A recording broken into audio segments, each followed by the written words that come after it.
prosecutor Giovanni Falcone had been murdered. Palermo waited anxiously for Riina's next move. Falcone's mantle had fallen to another magistrate, Paolo Borsellino. Borsellino and Falcone had grown up together and had devoted their adult lives to fighting organized crime. On Sunday afternoon, July the 19th, 1992, 2 months after the murder of Falcone, Borsellino visited his elderly mother in this apartment block, as he did every weekend.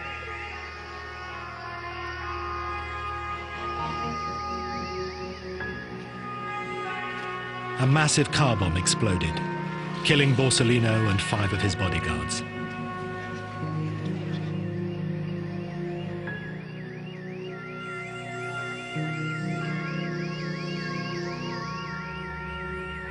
This outrage was the final straw. It caused a revolution against the mafia, led by the people of Palermo. After the killing of Paolo Borsellino, the reaction of people, of population in Palermo was enormous. The women, the children, the people reacted, just crying, "Basta, no more, enough is enough." Enough was enough. Thousands poured onto the streets of Palermo in a wave of anger unprecedented in Sicilian history. Everyone sensed the mafia's next target was Mayor Leoluca Orlando, elected to office pledging to rid Palermo of the mafia. When he appeared in public, women and children threw a protective cordon around him, daring the mafia to kill them to get to the mayor. They sent a clear message. The message was that I was not alone. The message was that the mafia can kill a man. The mafia can kill 10 men, but the mafia cannot kill thousands and thousands of women and children. It was the beginning of the end.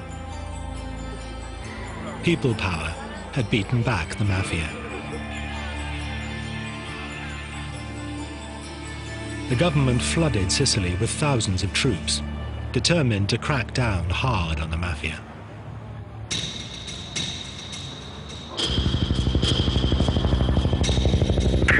In January 1993, Italian police scooped the biggest prize of all.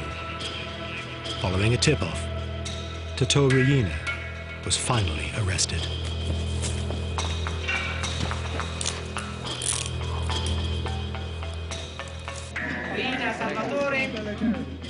Salvatore Riina was captured in Palermo by the Carabinieri this morning. Totò Riina is ours.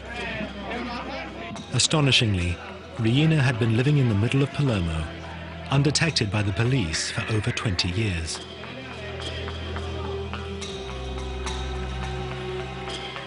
When Riina was paraded in public, Italians were shocked.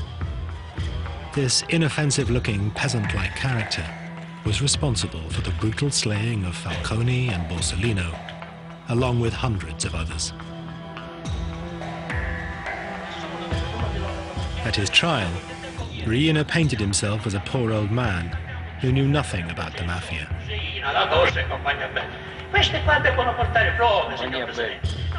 This flimsy defense was rejected.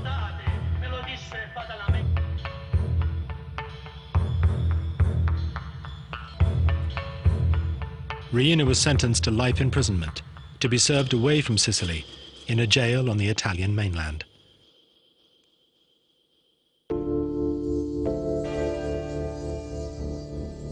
On both sides of the Atlantic, the day of the Godfather seemed over. John Gotti died of cancer in prison in 2002, 10 years into his life sentence. With Gotti's death, an era ended. By publicly flaunting the fact that he was boss of bosses, he ensured that law enforcement agencies would leave no stone unturned to finally smash the mob. The future is pretty grim for the mob if The FBI and other federal agencies keeps the pressure on to go after these guys. The biggest mistake we can make is declare that the war and the mob is over with, we've won, and go off to do other things. These people are very resilient. 5 years they could regroup, reorganize. They'll never be as effective as what they were 30 years ago, but they'll still be a viable criminal force. In the US, the mob are moving with the times. They're involved in internet fraud, sex phone lines, and stock exchange scams. But they are no longer the power they were. Nor will the FBI let Russian, Chinese, or other criminals dominate their neighborhoods in the way Italian gangsters once controlled theirs.